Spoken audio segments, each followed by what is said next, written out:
Greetings, Patrick here, 8 Questions with, and welcome to the first show of the week again. Uh, that's right. Let's see. Our guest today will be actress and author, motivational speaker, model, um, producer. There's all sorts of things that Kimber Leigh has done. And she is probably one of the most well-rounded folks we'll have talked to. She has done a little bit of everything. Commercials, she knows how to do publicity, which is really interesting because I really want to pick her brain about that. Today's world about how do you promote yourself in such a crowded area. Okay, my phone seems to wants to go goofy on me.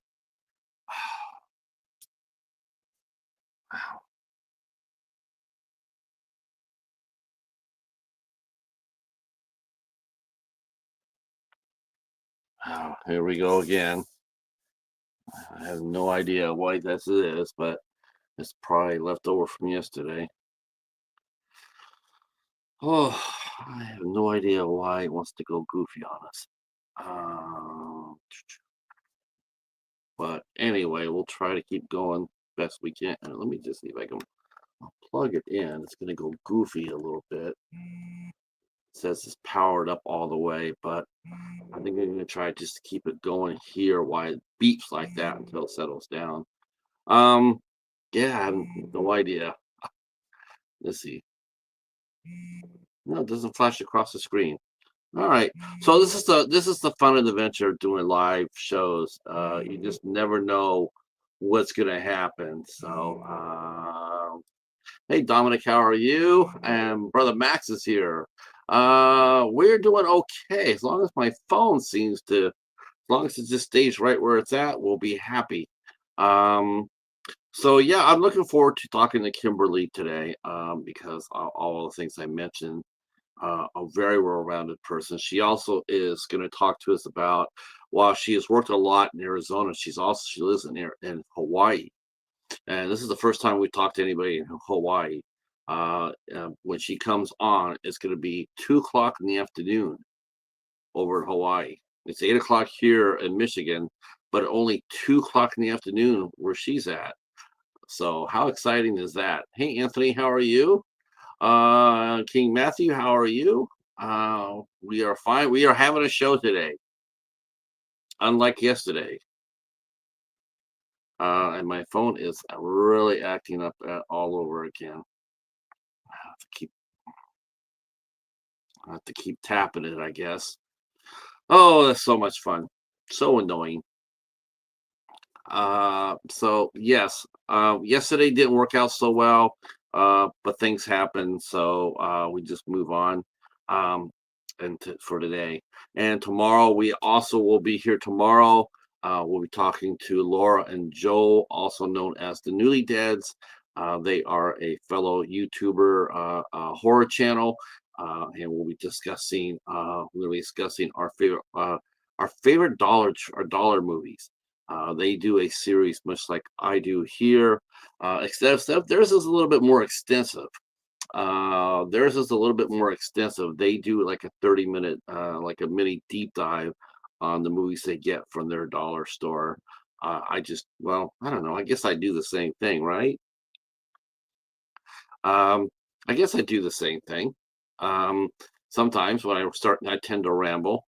But they do about 35-minute deep dive on their dollar movies. And I have been going through the archives. They produce it once a week. I've been going through the archives, and it is so much fun to go see what they reviewed and what they thought of it. Um, Sometimes they get some winners. All right, the doorbell has rang, so our guest is here a tiny bit early. But you know how it is over here. As soon as the doorbell rings, we get them on the stage because we don't want to make anybody ever have to wait. So thank you for showing up. Feel free to share us out, and let's go talk to Kimber Leigh.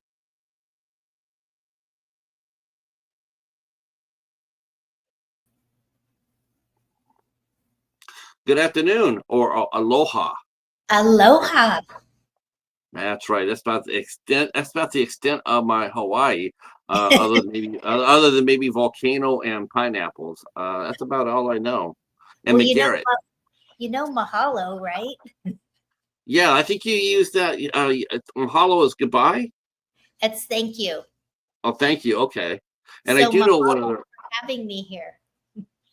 Oh, I'm so happy to have you here because I mentioned before you got here that you are probably one of the most well-rounded professionals I've talked to because you've done so much in your career as an actress, as a model, as a what I was really impressed with was about the promotion part. You also make films in Hawaii, uh, which is uh, which is not easy to do.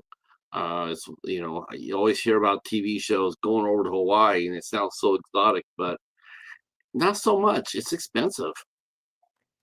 Yes, it is very well. Making film itself is expensive. I don't really think it matters where you're at, but the difference between here and the mainland is resources, such as actors, equipment, anybody that's versed in film. It's difficult.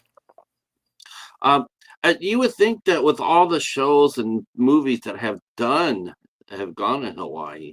You are based in Hawaii, though you work mostly in Arizona. Is that right? I mean, is that how it works? That you're based in Hawaii and go to Arizona to work, or are you based in Hawaii and working on making Hawaii shine? So I'm based in Hawaii, but I grew up most of my adult life in Arizona and started out in film in Arizona, made lifelong connections with people. And so I often get invited to come back to Arizona to play, and I absolutely love it. Uh, and I wanted to state that there are 8 islands, and Oahu is the island where all of that activity is going on. They have 1.2 million people. We only have 286,000. I live on the Big Island. So there is talent here. There are ways to make films, but I just have not been able to connect in that genre yet. So hence the reason why I make Arizona my backyard and my home away from home. Wow, yeah.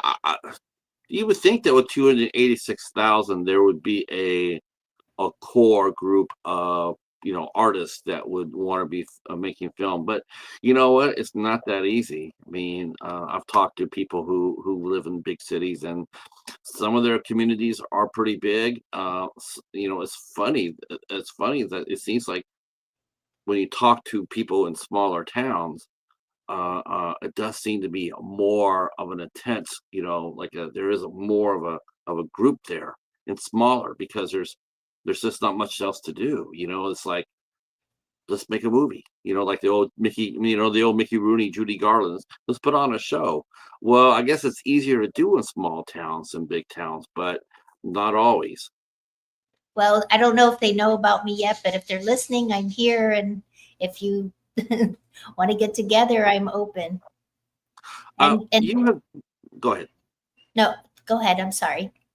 I, I was gonna say you have done so much. I watched your sizzle reel, and you do motivational speaking, you do commercials, you do voiceovers, you've modeled, you've produced, you've written books. Um, where did all this? We'll go back to the beginning a little bit, but where did all this come from? Have you always been have you always wanted to perform? Have you always wanted to speak in front of people? And So back to the beginning, and tell this story in my book, Greta Garbage, Bitch. My grandfather, when I was growing up, uh, always shared with me about old Hollywood. He loved old Hollywood, and he liked Mary Pickford and Greta Garbo, and he would tell me stories about them and tell me that when I grew up, I was going to be as famous as any one of those women.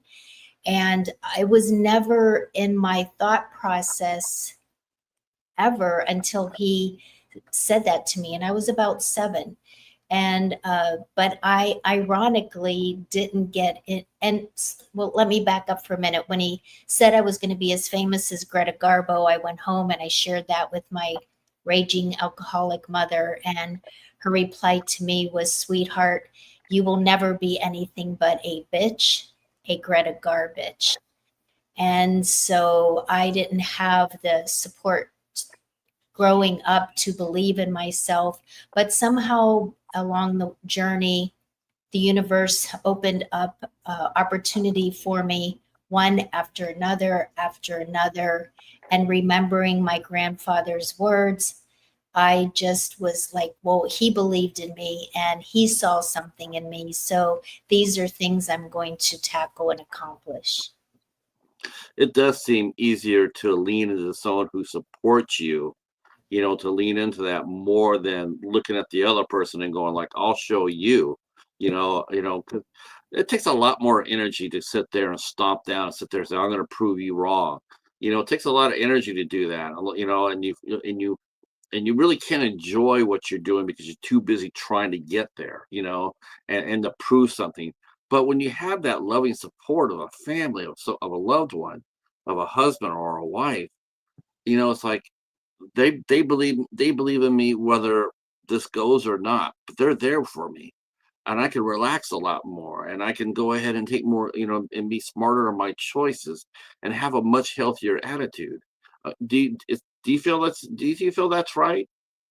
Yeah, exactly. I mean, my immediate family, my mother and my father, that it was such a dysfunctional way to live, highly, extremely dysfunctional. But to have that one family member who believed, and he passed long before I grew up. So there was never a way for him to know.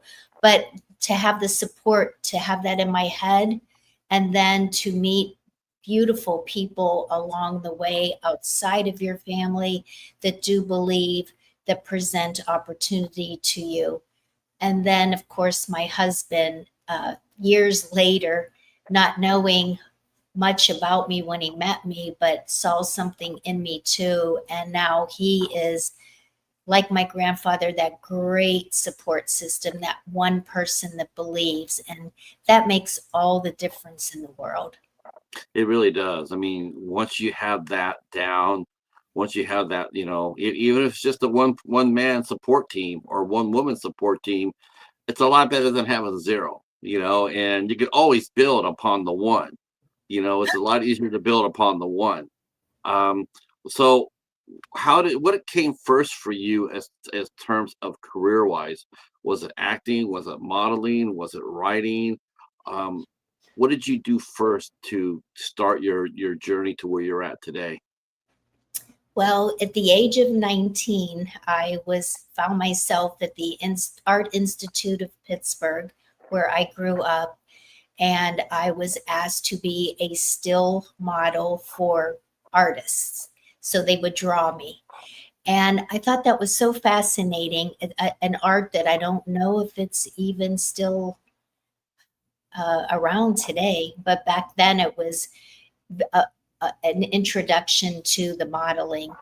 And then after that, I became a flight attendant for the first deregulated airline in the world, America West. And they had a nationwide commercial. They were looking for people to be in their commercial. And I thought, wow, well, let me try. I mean, my grandfather said. And so Right. I auditioned, and a lot of people had agents and experience, and I had nothing. And I got hired as the feature actress, and then I got bit by the acting bug. But Oh, what's interesting is the airline that I worked for, I had to work in all areas because we were deregulated. We had to work as a pilot scheduler, a flight attendant, a reservation agent, baggage handler, ramp agent. And so and I'm curious by nature. And when that happened and I got into film, I wanted to learn all aspects of filming. I wanted to learn how every job is done. right, right. Makes you sort of indispensable. I remember America West. I remember the airline. Yeah, Yeah, it that was. was yeah. They interviewed 5,000 people and hired 112, and I was part of that first group of flight attendant hires. And I put in 21 years, and I am retired from them. I'm sure you had a lot of. I'm sure that's a whole different show right there. I mean, working for an airline. I mean, I'm sure you saw. I'm sure you saw your fair share of adventures. I did. And the interesting thing about that is I love to work first class. So you're in front of people and you're always on. You're always, so why I say that is my biggest fear was flying. But every time I got in front of the cabin of people, I had to act like I wasn't afraid. And so I learned a lot of acting skills in that job. How, now, how does that work? Where a crew member is scared of flying? I mean, did you ever overcome that? I mean, how did you? That is an interesting question for me to ask. Is like, how did you? I mean, I guess that really by you conquering that, I guess that really did open the door for you. I mean, if you could overcome being scared to fly, then everything else must have seemed a lot easier for you going forward. Yes, and to this day, I'm still apprehensive. I had 4 emergency landings in my career. I had so many things happen, but every day that I landed and I was home safely, I felt good. I conquered that. Well, I shouldn't say I conquered it because I still have it, but I'm I'm okay with it. I mean, maybe I like to ride that level of fear. I'm not sure. I used to have no problem at all flying. I didn't really have any problem with it. It's like it was fascinating. Get the window seat and everything else, and I think what happened was I made the mistake of turning into watching Mayday, here on the tube, and I'm Mhm. watching them, and I'm watching, they're always there's stories about disasters that have happened, and I'm watching that show, and I'm going like, I thought flying was like, like the chances of me getting hit with lightning was more than it is for flying. But after watching a couple of those episodes, I'm not so sure about that. I feel like I'm more comfortable walking in my front yard in a thunderstorm than I am in a plane. Do people become more? I'm just curious now, but do people get more nervous to fly as they get older, or is it younger people that have it more? I think older people are probably just more like, okay, and young people seem to be, huh? Yeah, older people are like, hey, whatever happens, happens. I've already Well, lived my uh, life. so you retired from the airlines. Did you like sit there? What did you do like the day after after your last day? What did you do? Did you just sit down? And I have a feeling you're probably a big list maker. Did you write down a list of things that you wanted to do and the order that you wanted to do it? I mean, Uh, how did you make it happen after you retired? well, simultaneously, because there's a lot of free time, I worked 4 days on and had the rest of the week off. But simultaneously, while being a flight attendant, after the commercial, I dabbled in I was Miss Fitness US or Miss Fitness. So I was training for 4 years for that. And I was always doing something because I just have, like I said, a great curiosity. I can never satisfy it. I'm always curious what's next? What can I do versus what I can't do? I want to know, can I do this? And that is why I dabble in so much because the curiosity is never satisfied. So Right. when I retired with America West, I had already segued into the entertainment world and I found it fascinating. I loved being a part of film families and making forever memories and friends. So yeah, it's always been a part of my life, but being a flight attendant had a lot of time to fill to dabble in something other than traveling the world. It looks like you took full advantage of it too.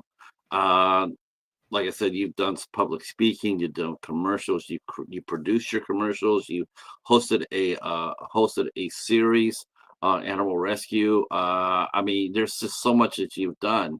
I'm trying to figure out which came. I mean, you had so much on your plate. What came first for you as far as moving forward after your retirement? Did you decide to go into acting full time? Did you decide to do public speaking? Um, and So was that both, hard to do? Was that hard to do? it's so interesting, Patrick, because my whole life, aside from the insatiable curiosity, my whole life has been a series of serendipity. So, how I got into the animal rescuer show, my brother had given me a camera. I didn't know how to use it. I posted a picture of it on Facebook and I said, "Hey, I have a camera. Who wants to film?" And a gentleman named Corey Mandal reached out to me and said, "Kimber, I'm producing the show called The Animal Rescuers. Are you interested?" And we ended up shooting 100 episodes. I was the host and the producer of the show. And then for the public speaking, this is a wonderful story. I went to a film event and I walked into the room, and this gentleman walks up to me, never met him. He's put a microphone in my hand and he said, "Kimber, I want you to start interviewing people." And I said, "Well, I've never interviewed anybody before." And he goes, "Well, you're an actress, aren't you? Can't you act like you know how?" So Uh, I took the microphone and I ended up interviewing he was on the president of the Coalition for Film Tax Incentives. And I just started asking him questions that I thought would be interesting, not knowing that I was asking him really tough questions. And I ended up getting a telly and I forget the other award, but yeah, everything that has happened has just been serendipitous. I never look for any of the things that you see. I don't look for them, they find me. yeah, you did win 2 awards for your journalism. Did they consider? I mean, did you get that? Did you get the awards for the interview, or did you get it because? I mean, you must have won something for the animal rescuer show. You must have won something for that. No, we never did anything with the animal. Well, the Animal Rescuers was picked up by an online TV show for 5 years. It was top rated. It was unbelievable. But nothing, and there were a few people that came in to try to elevate us. Nothing ever transpired. As far as the award for interviewing the president of the Film Coalition, I did win 2 awards for that. The gentleman that gave me the microphone, he has passed away.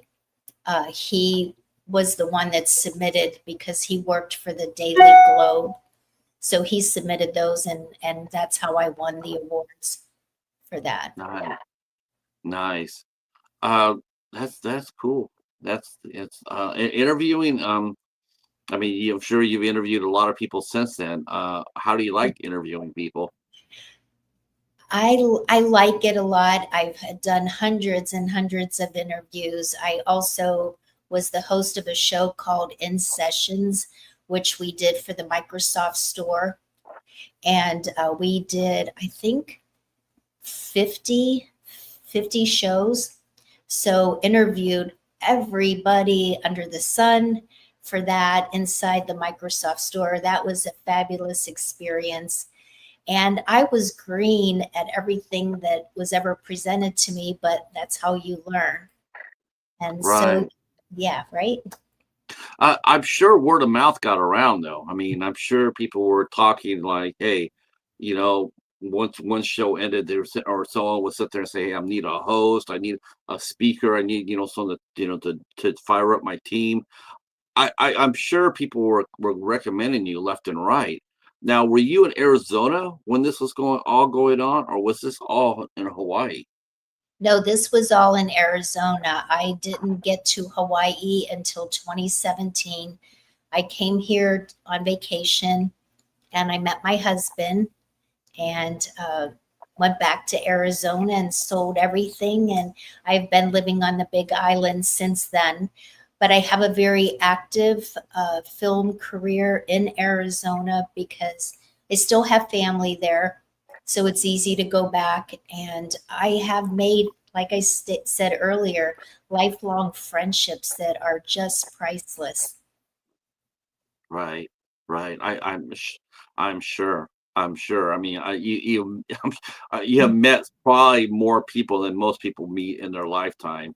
I mean, you're very Well, I am vivacious and you're old. huh? I am older, so yes, that's true. I would like to see wiser would be a good word to use. I think that would be appropriate because you gained experience. So as far as the acting goes, you got the acting bug. So now here we are. Are we going on auditions now, or are we doing the hosting now? Because you have so much on trying to put it in chronological order because you've done so much. I'm sure there's probably times where your acting overlapped your other commitments. As far as your responsibilities go for other shows. I mean, I saw on your website you have, or on your sizzle reel, you're speaking in front of looks like a corporate gathering. Um, did public speaking come easy to you because of the airline, or because to me it's like two different worlds? Was it easy for you to segue into that, into public speaking, or had you already started your acting career and so it made it easier to do that? Public speaking is for me very, very different than acting because Hmm. acting, you are somebody else, you're portraying a character. In public speaking, the one way to connect to your audience is you have to be authentic and you have to know who you are. And uh, another serendipitous moment for me was meeting my mentor, Summers White, and he is in the Speakers Hall of Fame. He has given 3,000 speeches around the world. And that sizzle reel that you saw, I was introduced to him back in 2015, and he became my mentor. And he wanted me to be a public speaker. He didn't want me to be an actor. He wanted me to be just like him, a public speaker. And I trained under him, and I'm still mentoring under him now. 10 years later, I speak to him once a week, and he's an amazing human being, so much wisdom, but he taught me the protocol and the hidden secrets. But the opportunities for public speaking kind of vanished in 2020. So acting is something that was the very top priority in what I did. And that began in 2005 when I was introduced to the A3F Almost Famous Film Festival in Arizona. And I'm Yeah, still with that. yes, you've done very well with them. You've won several awards for your work in Arizona. Yes, the A3F has been, it's the best film school you can go to. And I failed there much more than I ever succeeded. But I am so grateful because I learned so many secrets that carry me through this day making film. And I'm glad I wasn't one of those teams that was always winning, always celebrating, because there's nothing to learn. You're just going to keep, I think, at a level of success, but never that heightened level of success. I want to say hello to our good friend Tom has just walked in, and Lady Valerie is also here. Welcome, welcome. We're talking to. How would you? I would call you a multi hyphenate, but how would you describe yourself if someone's going to introduce you to a crowd, how best would we introduce you? Well, the way you did in the beginning, a very well-rounded woman. Okay, then that's what we're going with. That's what we're going with right here. Let's see. Tom mentions that Hawaii or Honolulu, Hawaii, was the setting for my favorite series, Magnum PI. But which Yes, Magnum? The old one or the newer one? Both I hear were pretty good.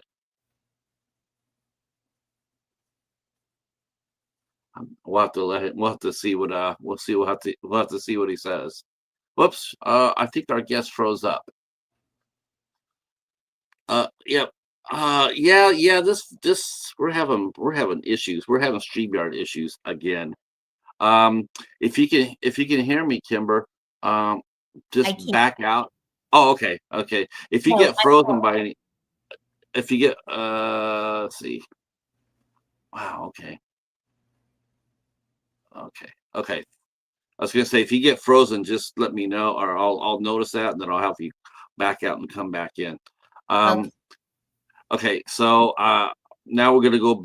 Now in Arizona, you started your acting career in 2002, according to your IMDb page. So you had been dabbling in some acting for a little bit. So as you know, I think now now that in 2002, now that after you had retired from America West, or were you doing both? Were you doing I acting was job? doing, yeah, I was doing both. I was flying, and I actually, my route was New York and back in the same day. I would go there and return 3 days in a row, and then I would have 4 days off towards the end of my career. And in 2011, when that 911 happened, that's the day that I quit. I tried to quit and they wouldn't let me. They said take time off because I had had a dry run hijacking that May of that year, and it scared the daylights out of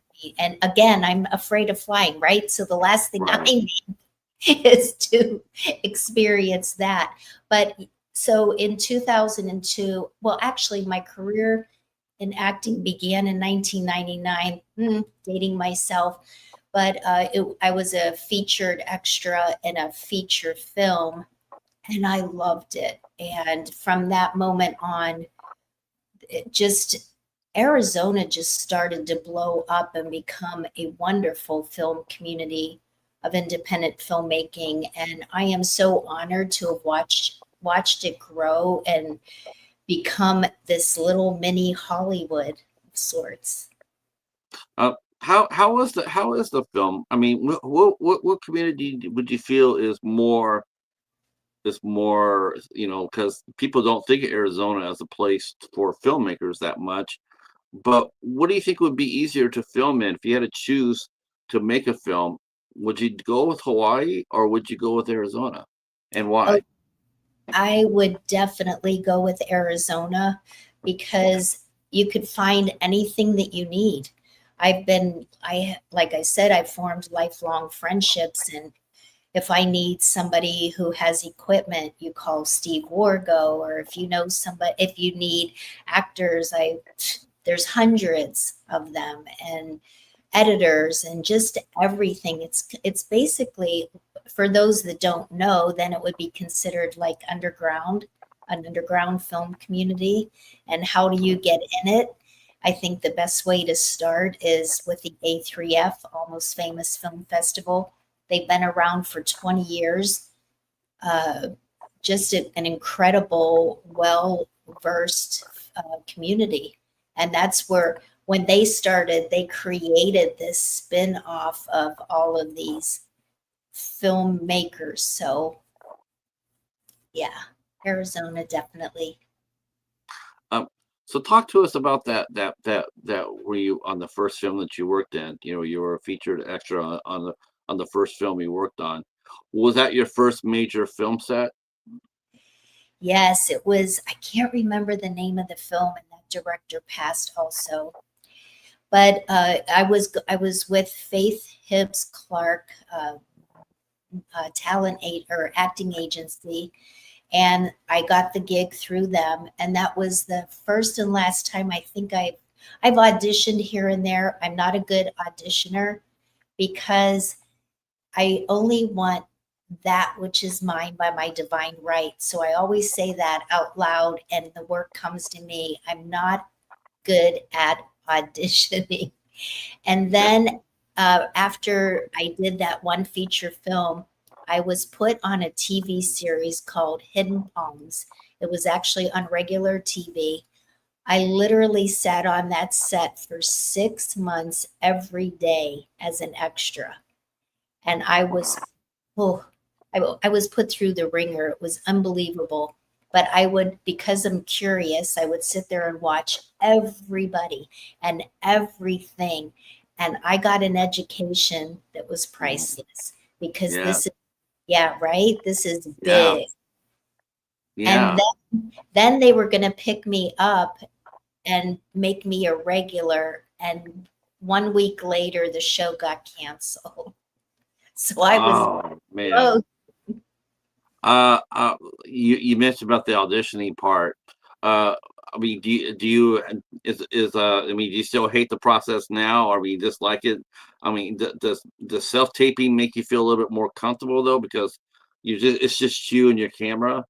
I mean, do you feel more comfortable doing it a self taping, or do you like doing it? Or I mean, you mentioned you don't like it, but or is it easier for you to do a live audition? I would prefer the private because I am highly empathic. I get into a room full of people and nobody even has to say anything. I just start feeling all of their either happiness or sadness or fear, and it just throws me into a tizzy, and I can't then focus on what I'm supposed to be there for. You know, So that's a really good point, Kimber. It's like, man, that is. I mean, walking inside of a giant room, and and how all these actors there, and they all want the same thing that you want. I mean, it's not like you have to be a mind reader. You don't have to. You just look at their faces, look at their mannerisms. I mean, holy crow. I mean, you got some people that are cool and calm, but they could be like ducks. They could be cool and calm on the outside, but paddling like crazy underneath the water. And wow, and then you got others that are just, biting their nails or running their lines. I mean, it's just like I guess you could probably almost get caught up in people watching more than anything else in a crowded audition room. Um, yes. are you by nature a competitive person? Um, I would say yes. Uh, I don't know where it started, the competitiveness in me. Maybe it was because I was the only girl in a family of three brothers, and no one would pay attention to me because my dad would always take the boys. My mom was always drunk and drugged up. So I guess I was always competing for, hey, I'm here, hello. And that's an interesting question. I think that yes, I am, Uh, but in a good way. I compete against myself now. I just got to ask. Normally, I wouldn't never ask this, but I'm a little curious now, and you yourself know probably where I'm coming from here. But did you and your mom ever make up? Did she ever get a chance to see you succeed? No, my mom died when I was 50, in my teens. She Ah, drank a gallon of vodka a day. I wrote about it in my book. This is the book right here. It's called Greta Garbage, and it's a true story of life, loss, light, and love. And it was endorsed by Mark Victor Hansen, co-author of Chicken Soup of the Soul mm, series. He yeah. sold a 500 million books in his lifetime. A fascinating man. But no, my mom, it was a whew, very horrible journey with her. I never, I don't really remember her ever hugging me, loving me, or anything like that. But she died drinking in a hotel room and hemorrhaged to death. So no, she never knew. And yeah, Mm. And that's why I Well, do what I do, because I don't want my children. I do all the things I do to impress my children and my grandchildren, not impress them, but inspire them that right.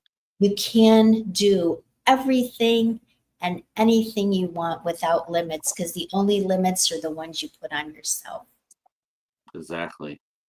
Mhm. Thank you for answering a very tough question. I was sort of hoping for the Hollywood ending. I'll be honest with you. I was sitting there Yeah. hoping. I would like this. It's too bad because she missed out. She missed out on a great person, and that's her tremendous loss for her for sure. So here we are, 6 months on a network TV show, getting the education that many people spend tens of thousands, if not, tens of thousands of dollars at college, universities, going to acting school for 4 years. You get it in 6 months, sitting on the sidelines there, watching how a network show is run. So what did you do with that after that series ended? What was next for you? Did you I mean, you must have been a 1,000% more confident going forward. You're like, okay, I did this for 6 months. I sat and I waited and I watched and I learned. So where do we go after that? So I start putting groups of people together, finding cinematographers and editors, and because I wanted to enter the A3F and I wanted to make, I just wanted to be an actress at that time. I had no taste in my mind to do anything other than that. But what I found kept happening is every time I would put a team together, the team would go somewhere else because somebody else had offered something better. And so I Right. would start all over again. Ah, And same thing would happen. And I just could never find a landing. So I right. thought to myself, well, there's actors are, there's so many of them. Then I started producing because I thought, well, if I was valuable in the production aspect, then I could be a part. But the same thing would happen again. And so I decided, you know what? I'm going to be the boss. I'm going to be the director and the producer and the actor and work with and hire people and do it my way, because that way nobody can take from me what I've created. Tell us a little bit. You mentioned several times, so let's talk a little bit in depth of this. The AF, the Almost Famous. Now, is that a conference? Is that a film festival? Or like, is it like a 48 hours challenge? Um, Tell us a little bit about the AF3. Is it It's AF3? A3F, almost A3F. famous. Yes, I Almost. am almost famous because of them. But it is a film festival. A gentleman by the name of Jay Statz started it in 2005. I had just come off of a full feature length film called The 49th Line with director Drew O'Kane, and it was shot in Silverton, Colorado. And the A3F, uh, and after that, in 2006, Drew O'Kane chose a couple of the actors from the feature film, and we entered the A3F. And that was the start of, for me personally, an incredible career of just everything. It opened up a pathway for me. And they are having a documentary done about them right now with Lethal Hobo Productions about the A3F, about how they've changed the lives of many, many people, many filmmakers. What was it like? Film was that the 49th Line? Was that your first feature film? Where you, with the speaking part? Was Yeah, that your that first? Oh, okay. I was Okay. third credit billing. I played a biker chick, and I did have speaking lines. I that was a tough gig because it was cold, and I developed hypothermia because I wanted to impress the director so much that when they said cut, instead of repositioning me, I just laid on the bridge where they placed me until they would start filming again, because I wanted to show that I'm low maintenance. Yeah, I became Well, high maintenance because I got hypothermia. well, you didn't know, but you're like you said, you're just trying to, show them I've heard the same thing from many actors. You're in good company, that's for sure. But I like the spirit, though. I mean, I'm sure he did as well. Yes. It sucked that happened, but still, I mean, I rather deal with something like that from someone who wants to be a team player than someone who just off to dashing off to the trailer. I just want to let you guys know in the chat, I do see you guys talking. Unfortunately, StreamYard is causing problems again. It's not letting me keep my camera focused. So I'm watching it. Every time it starts to fade off, I have to touch it to bring it back. It's a StreamYard thing. It happened once before. I do see you. I do see you. And I'll contact you when I see your comments. So if you have questions you want to ask Kimber, feel free to drop them in. Okay. So now the 49th. So now you go back and now you do the almost famous. Almost famous. I like that. That's very cute. So you do that. You have success there. So now I want to talk about a little something with you because this is something I picked up right away from your website and your reel was how to promote. And to me, and you being a fellow interviewer, basically, an interview is a chance for a person to promote themselves or whatever they want to talk about. A lot of people, you tell them, hey, would you like to interview? Would you like to, can we get an interview with you? Most people go the other way, because it's, like I tell people all the time, okay, so maybe not this time. The women's filmmakers group, I got ambushed. You probably noticed that, right? Most of the time I put that out there, like, who wants to come over and do the show? I get like 3 or 4 responses. I got laid that time. I got laid out. Like there was over 100 people that contacted me to do this. And that's never happened before at all on any level. It was really cool to see though, because most of the time when you talk to somebody and ask them to interview they get the heebie-jeebies about it, right? But you've done a lot of promotions in your life. You've done in your career. I mean, I've seen you Dunkin' Donut. You worked with Major League Baseball, and there's so many out there that you've promoted and put out there in the public's eye. How important is it now, especially as a producer? I guess I'll talk to you as the producer.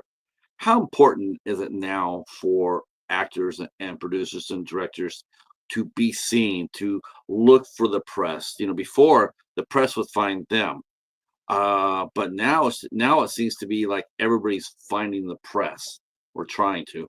Um, what is your opinion about promotion today? Do performers do enough of it? Do they do too much? Has social media eliminated the the journalism side of being interviewed? Um, I know a Uh, lot at you. that's okay.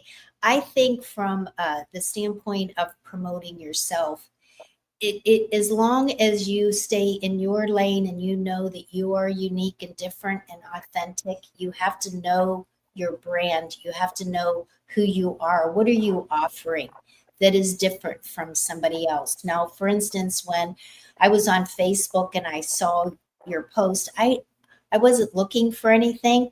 I was scrolling through.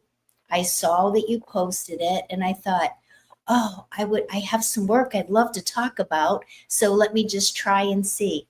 And I put it out there. What makes me unique is I do live in Hawaii. So that's always a really good capture for someone to recognize. But I also feel that because I dabble in so much and I am versed in so much, that's also a very unique aspecting. But as far as your question goes, about actors or anybody in the film industry promoting, I love promoting. because if you Yes. don't tell somebody, how are they ever going to know? How are they ever going to find you? And it's not in a bragging way. It's just if you do it in an inspiring way, then it Right. then then it inspires another person to want to try it. And there should be no fear about, well, they'll get something and I won't.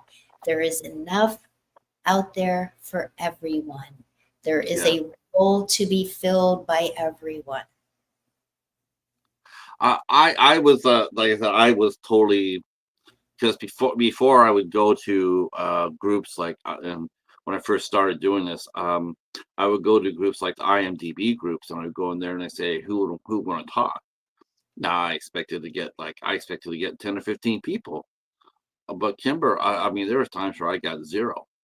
Like, wow. I mean, they were there, supporting each other by going to their IMDb on the IMDb page, or go over there and hit my page and help me rise up. And I'm going like, that seems to be an awful lot of hard work to do when all you have to do is could talk to someone like me and get you out there. It's like, it's I'm not that big, but I think I could probably I think my reach is a little bit bigger than someone coming there and hitting my IMDb page and sitting there going, "I tagged yours, don't go tag mine."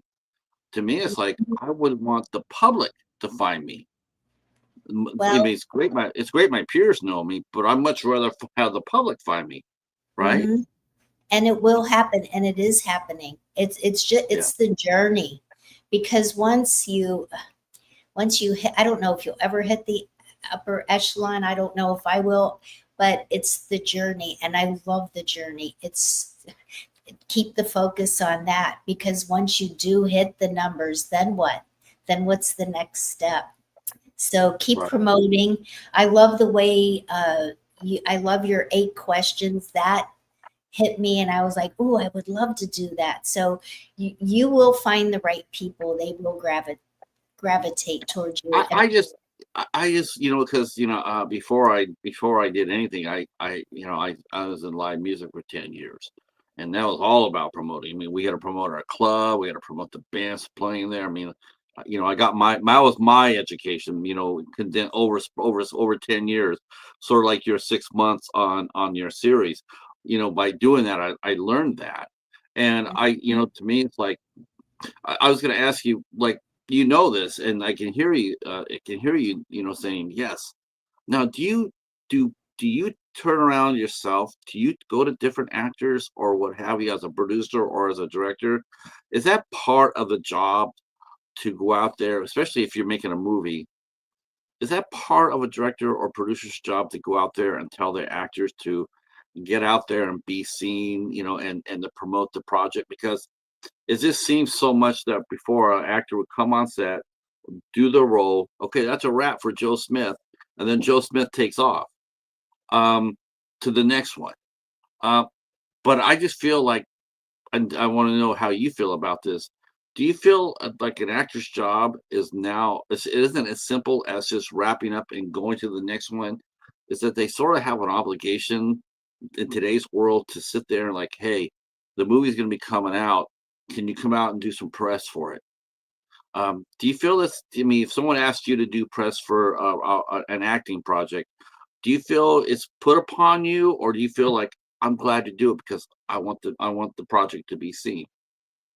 yes, I mean, why are you on the project? You should be proud of it, and that you're a part of it, and help promote it, because honestly, if you're promoting someone else may see you and hire you for another job. But promoting is important for the project. Why are you making the project then?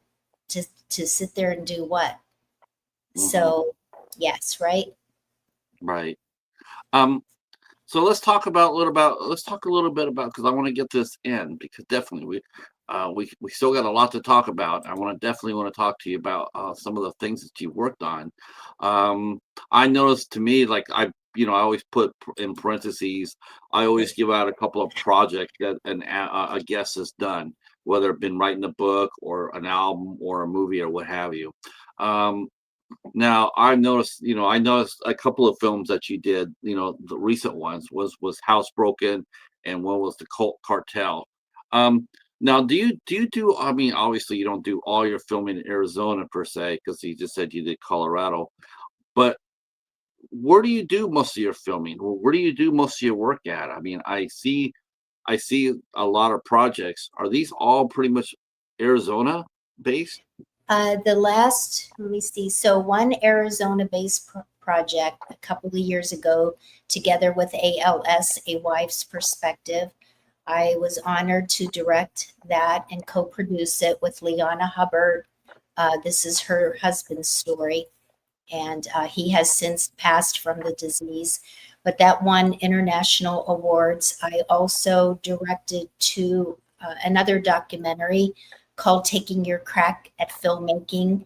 With it was a documentary by Elena Thornton, and it was about how to make a film on an island with no resources, and it was taken from the comedy film short that I directed called Sand in the Crack. It's about us, four couples or two couples that are swingers and they don't know it. The one couple doesn't know. Oh, And all of those have won awards all over the world. So excited. And my right now I'm in the editing process for a film or documentary called Pick It Up America, Life's a Beach. And it is about Hapuna Beach, which is 1 mile from me. It's the most deceptive beach of all the Hawaiian beaches. And I wanted to make the documentary because I walk the beach every day and I see so many things that can be prevented. And there's a lot of loss of life when people come from the mainland because the beach does look deceptive. And so we're excited for that. That's coming out. And there was a fly on my screen. And I'm also going to write, I just wrote a script that became award winning internationally called The Woman in the Mirror. It's a psychological thriller. I wanted to also take my crack at script writing because I think you become more powerful if you know how to do everything. Because if you, right? So I'm adding that. And I am doing one more film. It's in the pre production process. It's called The Lighthouse Cafe. I actually have a website called The Lighthouse Cafe on Ko-fi or coffee.com. And it's a place where people can go. It's going to be like a fantasy where people can go and capture the light within themselves. If they're missing it, they can go into this lighthouse cafe and suck it all up. So it's going to involve four different people, four different characters who are following a trail of letters to get them to this destination of where the light is. it sounds like a family film. You know what? You're right. I didn't, I, it's still in the process. I'm writing the script for it. And yeah, I have the treatment and I guess you're right. It could be a family film. That's not a. That's actually a really good thing. Um, Yes. we do have a question. Tom has asked a question. It says, "Is it difficult to get film permits shooting a movie in Hawaii?" Okay, Tom. Well, I'm one of those naughty filmmakers who loves guerrilla style shooting. And I have been brought up on that style of filmmaking. And I learned from many large productions that the filmmaker didn't have it. So I love to get in and get out. And so no film permits. What's really funny is, like, during the pandemic, right? We heard all about everything was shut down. I cannot tell you how many times I've talked to somebody who was guerrilla filmmaking during COVID. So many. You thought the whole town had closed up shop, right? But Right. there were so many projects that were being done. that people had no idea that they were being filmed on, because of the pandemic. They were like, oh no, nobody can do anything now, and there they were. There's production companies all over Southern California working their asses off, and not telling anybody, not looking for SAG-AFTRA approval or anything. They were Mhm. just making it happen. So Yeah, there's many ways to make it happen. And if you're filming in a public building, you can put a sign out or like a piece of paper like this, even on the door, and just say, we're filming and we're going to use your image. And if you don't want your image used, please don't enter. And so there's a lot of ways around. You have to know the laws of where you're at when you're filming. But and I was in the middle of a comedy film once for the A3F, a 48-hour challenge, and we I were knew. we were filming outside, and this police officer came up because there was an actor impersonating a police officer. And we got reprimanded, and I was still in character, and I'm just like, oh, we'll be out of here soon. I knew he had done. I don't know why. I knew he had done the 48-hour film challenge. Uh-huh. Yes. Let's talk about that 48, for a second. Yeah. 72, 48 or 72 hours. Now, how many of those have you done? Whew. Let me see, 2006, 2007, 2009, 2010, 2000, all the way up to 2025. So maybe, I don't know, 8 or 9 or more. Hard to say. Oh man, I think that's so cool. I love the 48 film challenge. I think it's one of the most interesting things for a filmmaker. I just think if you're a director and or you want to be a director and you want to know if it's good, if you're going to be good at it or not, do the 48-hour film challenge. Absolutely. And I have something to add about that. Like I said, I have failed more than I have ever succeeded. But when I fail at the challenge, I take the film back and I Right. dissect and I add to it, and then it becomes award winning. So if you do enter a film challenge, don't be discouraged if you don't make Mm. the top 20. Or if you do and you don't win anything, take the piece of work back and baby it and give it some TLC, and you're good to go. Right. Yeah, I would. Why? Yeah, why wouldn't you? Why wouldn't you do that? Why wouldn't you just? Wow, I wonder how many directors have maybe they didn't make it and they just discarded the film. Ah, it'd be such a waste. It'd be Yes, such a. It'd be. even filmmakers that have made films, good films, and they stop halfway through the editing process, and you're like, well, wait, I gave you all my time, my talent, my energy. I don't understand that either, because they could be so successful. Yes. The first time I ever talked to a filmmaker, Conrad Farja out of Cleveland, and he talked to us about the first time at a 48 film challenge. Man, I just like, to me, it's like that's something I would love to cover. Mhm. I'd like to sit there and sit there and watch that. Maybe not 6 months, but 2 days. I think I could handle that. I can watch that. It's so dynamic. And you definitely cut your teeth, as far as you want, if you want to become a director or not, do that. That's Yes, definitely do that, because that will show you what you're made of and your team. Now, I want to go back to one thing though. You mentioned the documentaries, um, the beach at Hawaii. I'm taking that beach is not a very good place to go to. It's unsafe. Oh, shoot. Hold on. Oh, here we go. Well, no, it's beautiful. It's one of the top 10 beaches in the world. But it's unsafe if you don't understand how the beach operates. There's a lot of lava rock underneath. If it's low tide, you can see it, it's visible. Obviously, you're going to stay away from it.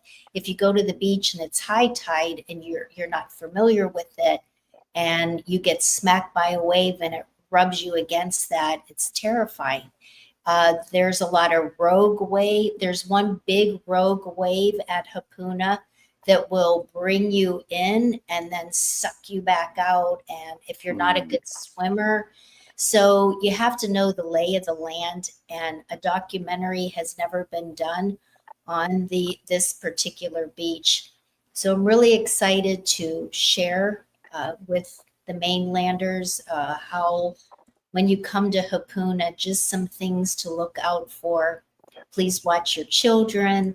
A lot of parents just let their kids go play in the ocean, but the ocean has a rhythm to it. You have to count the waves. They come in sets of 8, and it's that 8th wave that will come in and just knock you over. And more importantly, never turn your back on the ocean, because if you do, people have broken their backs, their necks, because it's such a force that hits you. So those are just some of the things that we've covered. My brother lives in Portland, and he lives in outside in Portland, out in Oregon, and he says beaches up there. It says you got to be really careful about them because they have what they call sneaker waves. I said, "What's a sneaker wave?" Just go to Tube and look at it, and it's scary as hell. I mean, you're out there just minding your own business. The waves aren't very big. They come in. Next thing you know, you think you're safe because you're on the beach, and the water will just come shooting all the way up there and grab you. And it's just like, Yes. holy crow. Yes. So, yeah, that sounds like it sounds like a really needed documentary. But what kind of reception do you think you'll get though from Hawaii? From other people from Hawaii. What do you think it's? Do you think I'm curious to see what kind of reaction you get to it. Will you get a positive reaction to it, or will you get people who are, oh, you're gonna help scare the tourist away? That type of mentality. I'm going to prefer to think that it's because it's educational, that it's going to be well received, because Yeah. you'll hear the lifeguards repeatedly telling everybody, the way this is a bad time to go in, but people have their headsets in, they're not listening. It's going to be highly educational. And when you do go to the beach, you should always check in with the lifeguard first anyway, because they will tell you what's going on. And the beaches here in Hawaii are not the beaches in California. People come here. My husband's a dive instructor, and they say, "Oh, don't worry about it. I dive in California." Yes, but we are a lava rock island. There is lava everywhere, and it cuts like glass. But to answer your question, I'm going to claim that it's going to be well received because of the education behind it. Right. And I love this Aina with all my heart, and I'm giving back to the island in that way because it's housed me. So the other film you mentioned that you produced together with ALS, A Wife's Perspective.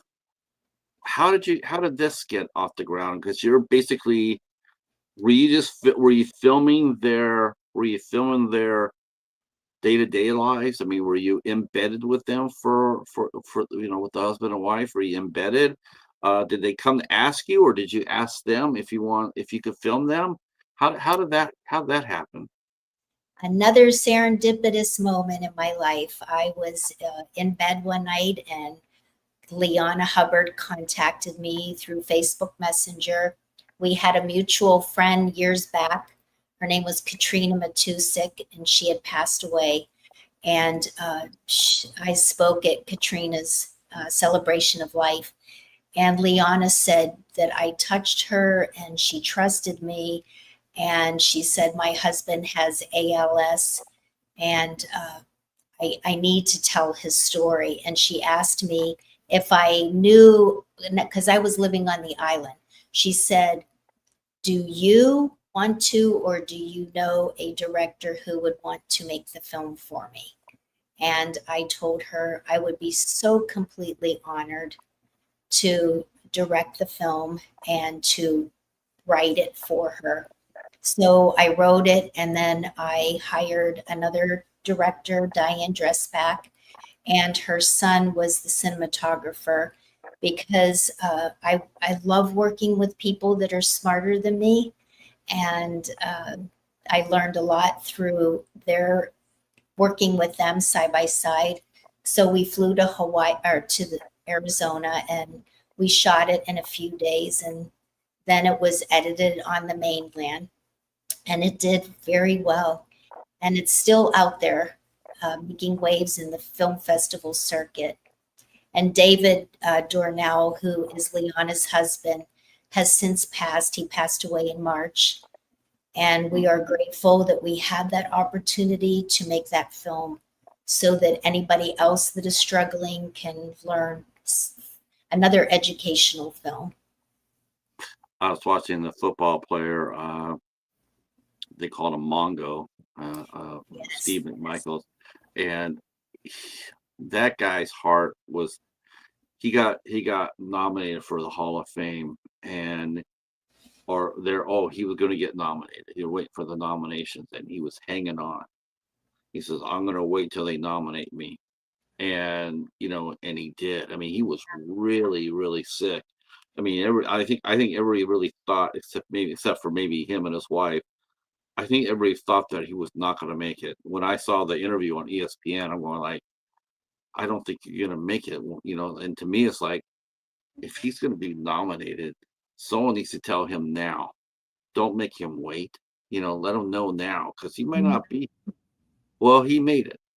He made Wow. it. That's And then afterwards, he says, I'm gonna be up there with you guys during the induction." I gotta tell you, Kimber, I believe the man. I thought I was sitting there going, "Yes, you will." And you know what? I would not be surprised if he got out of that damn wheelchair, walked across the stage too. Um, Sadly, he didn't quite make it, but still, the fact that he must have just, by sheer power of will, he must have stayed alive for another 6 or 7 months past. I mean, that's how determined he was. And yeah. when you mentioned he shot that, and I'm going like, yeah, um, I'm sure that was pretty powerful stuff. I mean, a lot of tears involved in that. Yes, I can't watch it without crying. And Liana wanted to do a wife's perspective from the standpoint of, unlike the gentleman that you're talking about, that they have enough money and resources and can take care of anything that comes their way. But she wanted a documentary for the opposite of that, for somebody that has nothing. She lost her job. He was unable to work, obviously, and it was devastating. So this documentary is how people can treat the person that is diagnosed, and how to, because this disease affects every member of the family. And Yes, yeah, and because they're inside their body, they're normal, but they can't move. It's the yeah. most horrific disease.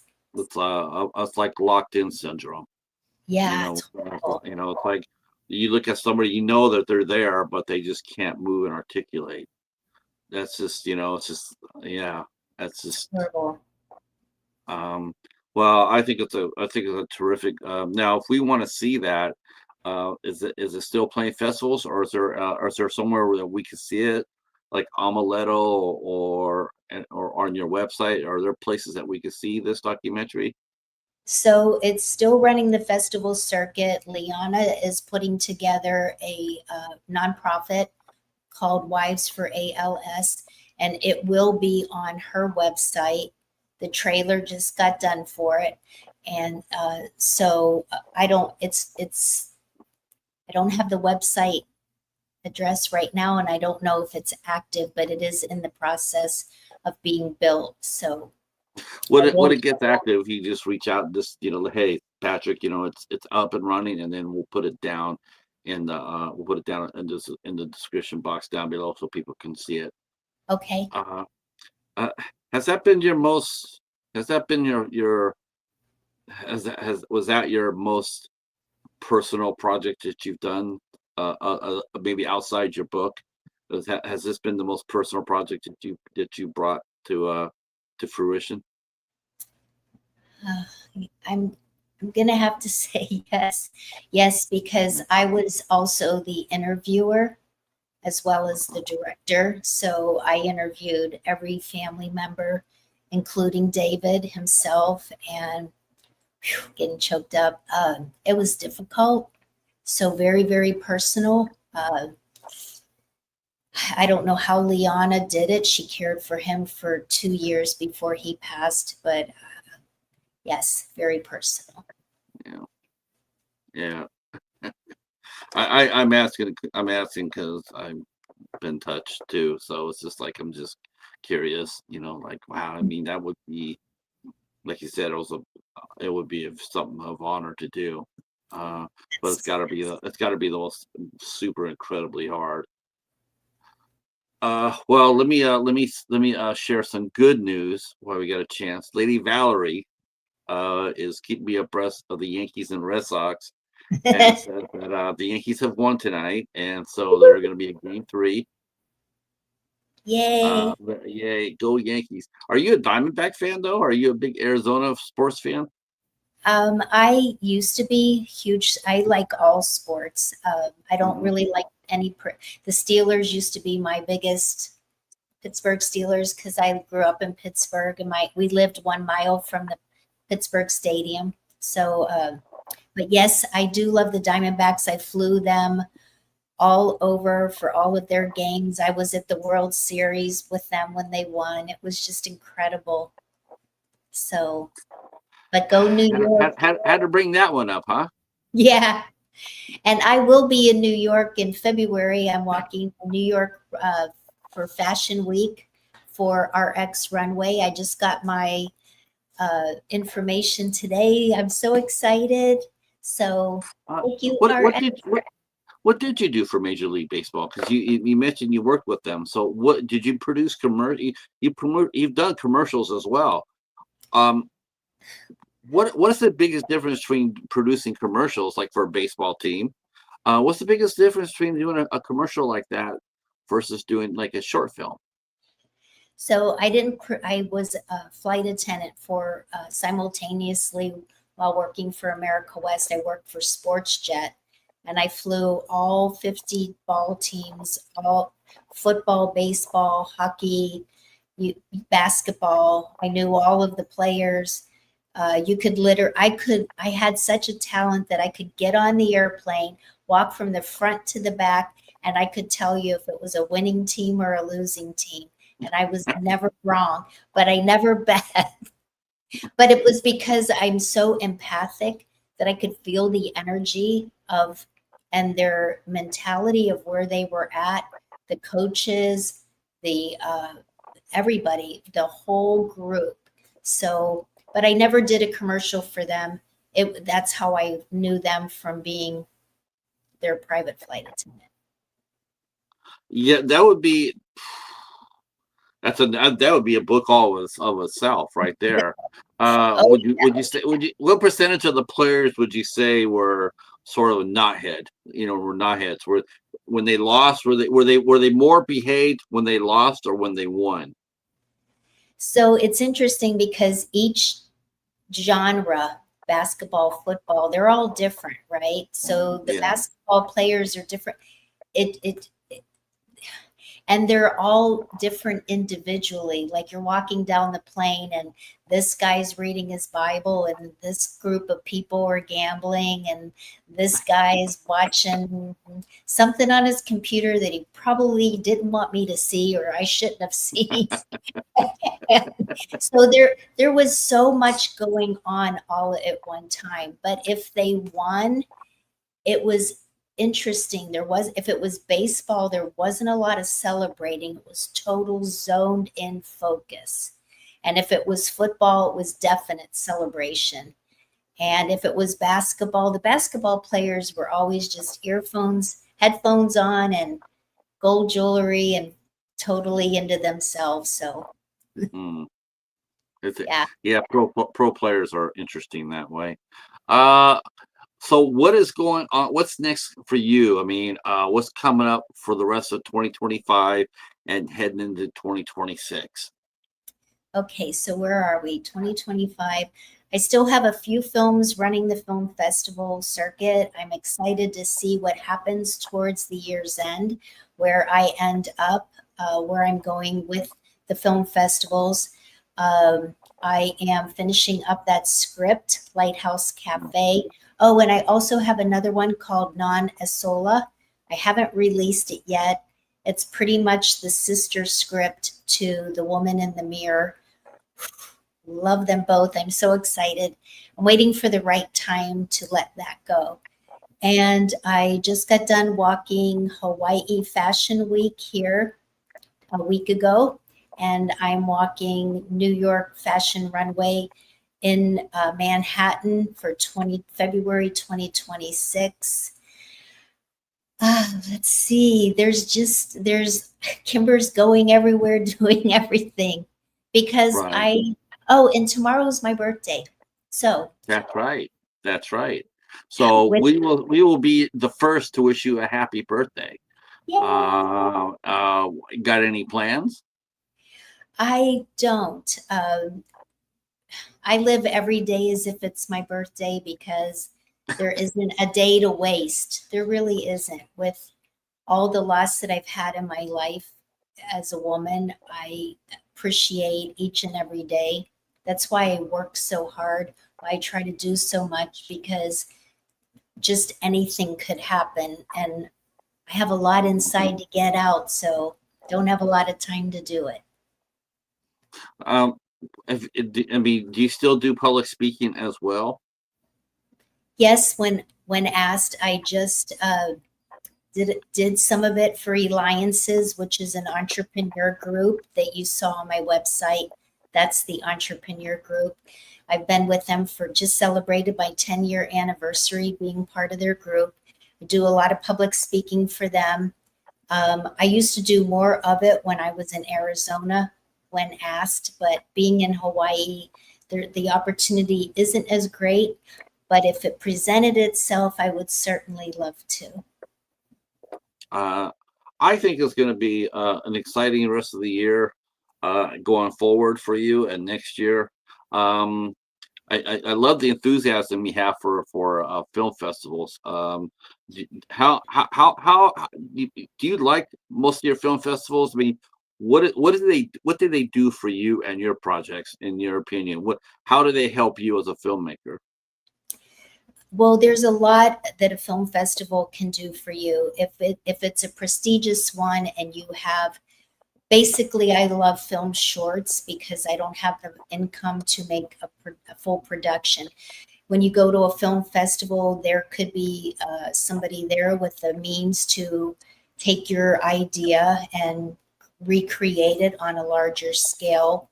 If you've written a script and you submit it to a film festival, it's a good way to determine whether you should turn it into a film because if it's award winning, then yes. If it doesn't get accepted, then don't waste your time. I love some of my favorites are the Misfit Film Festival, which is in November, and the Show Low Film Festival, which is in October. Those are the local ones that I love in Arizona. And then I have created so many relationships worldwide with festivals all over the world that wouldn't have known me if I hadn't submitted. So they're good on many levels to get your name out there, to get your work seen. When your work becomes award winning, it elevates you to your next level too. Let me ask you this as a producer: if you had a chance to, produce your film, and you had your choice of, you had three directors you could hire from. What three directors would you pick to produce your dream project? Do you have another question? I don't know. I can't Okay, say. can we do? Will actors be easier? Um, no, because here's where I'm at. I think the reason why I'm struggling to answer this is I'm independent. I Mhm. love the independent genre because it's can you do it? And if you take it to a Hollywood level, then I'm doing a disservice to where my passion lies, which is independent filmmaking. Yeah, it I'm does seem like the suits have taken over the studios. I mean, the fact, yeah, I mean, I think all the, whenever someone was running a studio, they might not been the best, you know, maybe not been the ideal person, but at least you knew one thing. You knew that they absolutely loved film. Whether they approved the movie or not, or budget. At least you knew that they loved film. I agree with you that. I mean, today it's the people who run Disney, Columbia. I mean, look at Larry Ellison's now running Paramount. Larry Ellison is I know who Larry Ellison is, and it's like the last person you really want running the studio, because he has no imagination. He's just a corporate guy. He's a bean counter, and there is just there's no love anymore. Only on the acting level, directing level, producing level. That's where it's at. But the people who are controlling the purse strings, they're sitting there calculating before a movie gets made, what's it going to make? Like, and, instead of just making it for the joy of it, like, I don't need to spend $200 million on Lord of the Rings. I could do it for 75 million, and I could do it and make it fun. But now they're sitting here going like, well, if we invest $200 million, it's got to make $800 million return. It's like, but you're taking all the joy out of it. You're looking at it as a puzzle. It's not. There's no emotion behind it. As far as the people running the studios, there's no heart. And I think that's the reason why a lot of our films, I mean, people really, it's a, like we were talking about earlier about promoting it. It's hard as hell to make your film stand out in today's world. Um, but but I love indie films. I believe if you I would want to work with someone that had a lot of passion, a Mm. passion for the art of filmmaking rather than putting together a production. There's a difference between the production of the film and actually giving it all your heart and blood, sweat, and tears because you love it that much. And I love it that much. I don't know who those other people would be, but if they worked with me, they would have to have that level of passion and what you said, imagination. The society stop using their imagination. Use your Yeah. imagination to solve your problems right there. Use your imagination to see things differently. That's so filmmaking to me is an art. That's what my grandfather instilled in me. And that's where I'm going to hold it right there. Uh, I see. I'll go over to the chat. Says Tom says yes, it's true. Freedom in Hollywood is rare. Creator freedom is almost gone. You just look at network TV, and for that, there's nothing. And I mean, it's just ridiculous what they've done with TV. It's on its way out anyway. I think that TV as we know it is going to be gone within 10 years, 9 years, 9 or 10 years. The only one was Stanley Kubrick. He was an exception. Stanley Kubrick was tough because he came from independent filmmaking. I can't give him a total free pass though, Tom. I mean, he was and filmmaking is a people-oriented business, and sometimes Stanley Kubrick forgot about that. You don't make movies without people. Uh, though I dare say, thanks to Tilly Norwood, I could be wrong about that. All right. Well, I see we have hit our button here, so I want to go ahead and say thank you so much to Kimber Leigh for coming out and hanging out with us. And I had a very enjoyable time talking with you, and thank you so much for your time. I had a lot. It was he offered a lot of really cool, insightful things, and I really want to see your documentaries. I really want I'm to see those. send it to you. I'll send it to you. And I want to thank the chat for coming out here, small and mighty. Thank you for coming out and hanging out with us today. I appreciate it. I wouldn't be here without you guys. And tomorrow night we'll be back. 8 o'clock. We'll be talking with Joel and Laura from the Newly Deads, and we're going to be talking about we're physical media collectors. We love collecting physical media, and so but we like to spend as little money as possible because we're poor. So what we try to do is we go around and we hunt for movies that we can get for the cheapest price, and then we come back and then we review them. So I call mine dollar theater. They call theirs dollar drive-in. And so we're going to be back tomorrow. We're going to be talking about that as far as collectors of film. Are you a physical media? Do you collect films yourself, Kimber? I do. Nice. Yes. Nice. And I love to support independent films. So anything that is in that genre, yes. Yeah, I agree. I mean, I have bought my fair share. Even though I do it, I have in the past. If there's someone has done a independent film, I will go out there and I will, if I watch it and I enjoy it, I will go out there and say, yeah, let's get a copy of it. I will say I'm not afraid to say I'm not ashamed to sit there and say there are some movies that I have watched that are independent that I would not pay for. I just wouldn't do that. I mean, if I get a used copy, all right. But if I'm going out there and you're asking me to spend $20 for something that's my cat is looking at me sideways on, then I'm not going to do that. There is one independent filmmaker out there that I want to give a shout out to that you should watch his films. Brian Skiba, Skiba, makes some incredible independent films. So I love that because most of the people I talk to are independent. If you go back, if you see my playlist, you go through them all. They're all independent filmmakers. Very few do I have. I mean, on one hand or two hands, maybe I can tell you people who I would consider, like upper tier. Most of the people I talk to are indies. I love it. I think the movies are fantastic, and so yeah. So I'm a total supporter of independent film, but I'm not one of those to sit there and say the movie's really bad. Yeah, but he made a film at least.